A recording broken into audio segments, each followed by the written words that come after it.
do you accept that much of that money, in fact, has not been able to get to the front line because of the NICS increases? Well, because social care sits outside. So whilst local authorities have had some money flow down to them, it barely covers the NICS increases for those social care providers. Thank you for raising Scunthorpe. We are in the middle of discussion, so I hope the committee will forgive me if I don't go through each of the fine detail, but I'm absolutely committed to steel production in this country. All of our plans are going to require infrastructure and more steel in this country. So the last thing we want to do is to lose our capacity on steel. Brace yourself, because what unfolded in the liaison committee was dramatic. Keir Starmer, normally steady, controlled, and every inch the refined statesman, was utterly dismantled by one daring MP who refused restraint. This wasn't your standard, fiery exchange that became a direct political demolition. Starmer attempted to remain steady under scrutiny, yet the strain was visible. So, what exactly was revealed? Let's just say his authority suffered a major blow. You won't want to skip this scene. It's captivating from beginning to end. It's not so much putting money in, it's changing the way the state operates, if you like. So we know about those, but are there anything that you're looking at other than what you've already put in place or planning to put in place as a result of last week? Oh, yeah, there's a whole host of things. I'm starting with the sectors that are most obviously impacted, because obviously we've got the 10% reciprocal tariff, but for... Before we get started, tap that like icon and subscribe. Believe me, you won't want to skip what's ahead. Moving on to Starmer, Labour's figurehead who could easily add chief of evasion to his LinkedIn resume in a recent Commons exchange. One fearless MP showed up prepared, evidence in one hand, numbers in the other, and zero tolerance for hollow rhetoric. What came next resembled less of a discussion and more of a public dismantling. Starmer, usually portrayed as the steady grown-up in the chamber, was blindsided, stumbling like a pupil discovering their assignment never left the printer tray. It was less of a dialogue and more of a slow roast, and Starmer was clearly feeling the burn. Thank you, Prime Minister. So, following on from the question from Ms. Owen in particular, thinking about those with disabilities, we had a round table, the Health and Social Care Committee, in this very room, and almost where I'm sat was a woman who described her experience of NHS and care, and the way she paraphrased it was, "The NHS keeps me alive." Let's begin with the essentials. Keir Starmer, supposed leader of the Labour Party and the so-called responsible adult in the room. He presents himself as the steady guide, the alternative to the disorder we've witnessed from the Tories, yet, truthfully, he often seems more like a man searching for an exit in a maze of mirrors. What is his real vision for Britain? That's the issue. It's difficult to define. His proposals are as murky as fog on a blustery morning. He tosses around grand concepts like reforming the economy and standing up for citizens. But when examining specifics, it's mostly lofty promises and political cliches. Everything sounds impressive but lacks real substance. Very true. Do you see social care as mainly a drain on the Treasury or as an enabler to the economy? An enabler to the economy. And my sister's a care worker, by the way, so I know this firsthand. I mean, it's about ensuring that people can live to their full potential. During the discussion, one MP stood out for their frankness and bravery. They didn't soften the message. They made it obvious that Keir Starmer's absence of a clear economic strategy has left the nation drifting. Where is the guidance? Where is the visionary thinking? Instead of a bold, forward-looking Labour Party, we're seeing what feels like a muted, watered-down version of the Conservatives' Starmer's Labour. They insisted, resembles a pale imitation, saying the right words perhaps, but with nothing substantial beneath.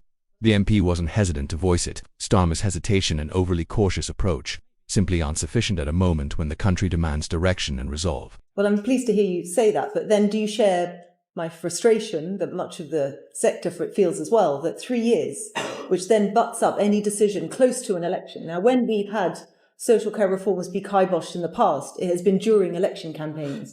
Surely the way to solve this would be to get this done and dusted during this Parliament, not kick it into the long grass. Let's examine that policy. Starmer continues promoting the pledge to overhaul social care. We've heard it repeatedly. We're working on it, yet it increasingly sounds like a slogan rather than a strategy.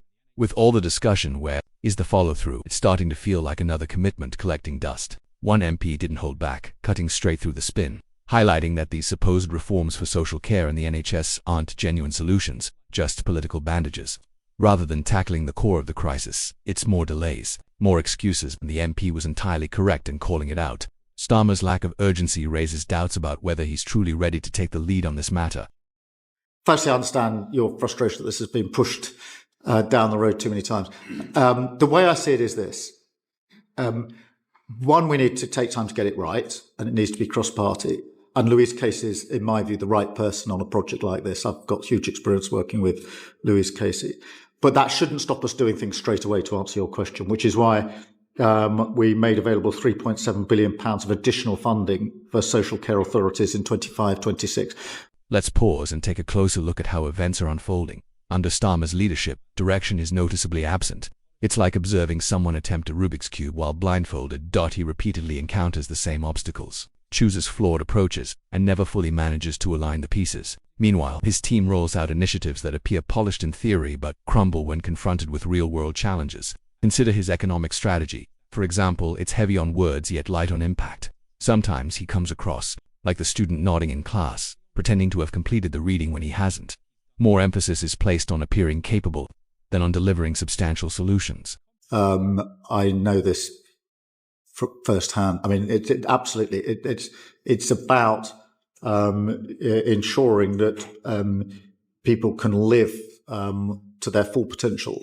The MP delivered a harsh assessment of Keir Starmer's approach to the housing crisis, yet another area where many believe he has failed to provide a clear roadmap. With property prices and rents climbing, people are asking, what is Labour's strategy to make homes more accessible? So far, Starmer's answers have been light on detail and heavy on rhetoric. As families across the UK struggle with the rising cost of living, the proposed policies feel more like soundbites than tangible solutions. The MP didn't hold back, insisting that Starmer's hesitation to take a definitive position is alienating voters. Labour, they claimed, seems more concerned with staying in the middle lane than pushing for meaningful reform. A fair pay agreement for for adult social care, hugely important. All the analysis shows that we haven't got a sufficient workforce. It's a fragmented workforce, and that most people leaving social care are leaving social care to go to the NHS because they can get onto an integrated framework. Starmer's typical tactic, deflection. Whenever difficult questions arose, he found ways to dodge them, offering excuses and shifting responsibility.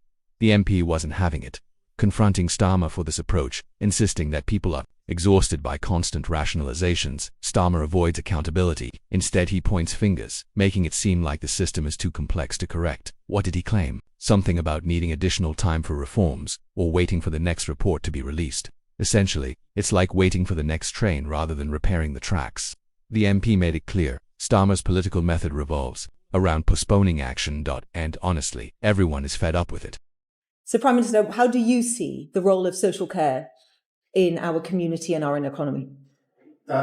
Hugely important. In its own right, and working alongside the NHS. And I think, like most people, I've long thought we ought to reform it, which is why we've asked Louise Casey to carry out that reform. Keir Starmer, who presents himself as the reformer of the Labour Party, has become something of a punchline when it comes to real change.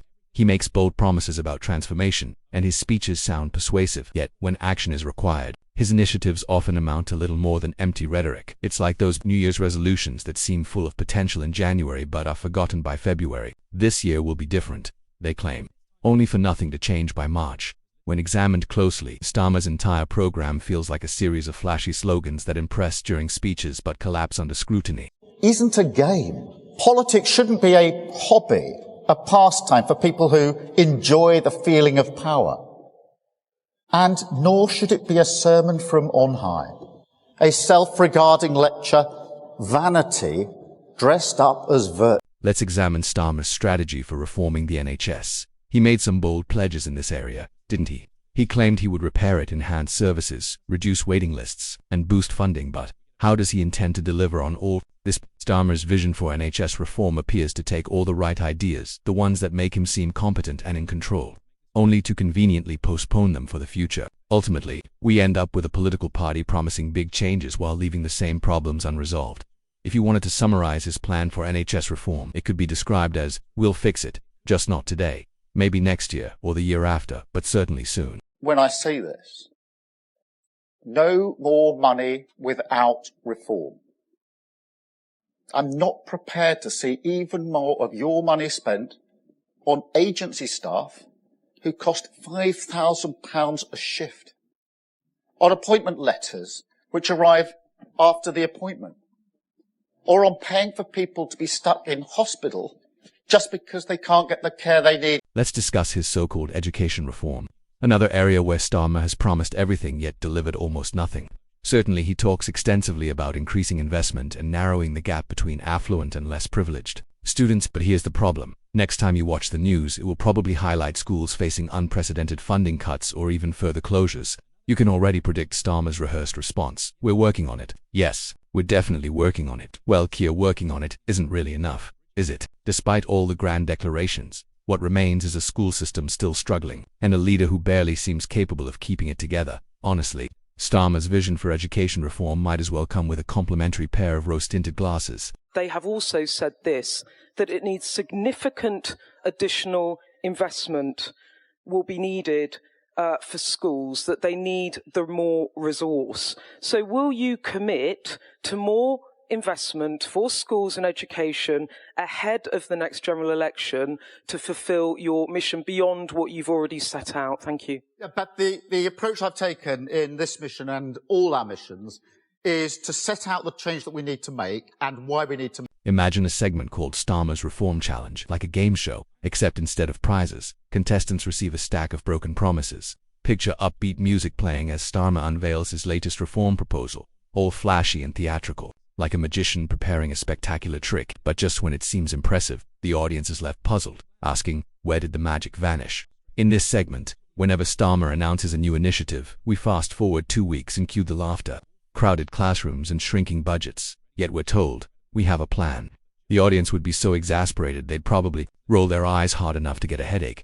His reforms frequently resemble pledges from a political fairy tale, where everyone gets what they wish for until they wake up and realize it was only a dream. I mean, it's £3.7 billion of additional funding. That's a huge uplift. It's 6.8% in cash terms, which is the amount that's going to the independent social care providers is about 800 million to 880 million. Indeed, yeah, to local authorities, which is about the bill for the next increase. Well, look, I mean, it's a huge cash terms increase that's which isn't actually gone going through. to deliver anything new. It's just going to pay you.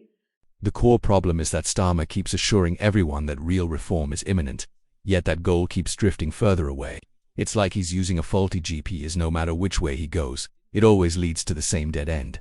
So, the next time he promises some bold new change, remember this. An MP didn't just criticize him for inaction. They highlighted that he's completely lost direction. He's disconnected from what people genuinely need or expect. And it's evident his speeches overflow with feel-good expressions that sound appealing but fail to provide actual solutions. The MP emphasized that Starmer simply can't engage with those who are desperate for authentic leadership. Absolutely. Absolutely. Because we are currently looking at this as a committee, Yeah. but are surprised to find that the government has barely looked at it from that lens. So perhaps an undertaking from you to look at it through that lens would help the Treasury to see what you and I clearly both see, which is that social care is worth investing in. Yeah, I've always approached this on the basis that the health service and social care are important for physical, mental health and the support that people need throughout their lives, but they're also hugely important to the economy.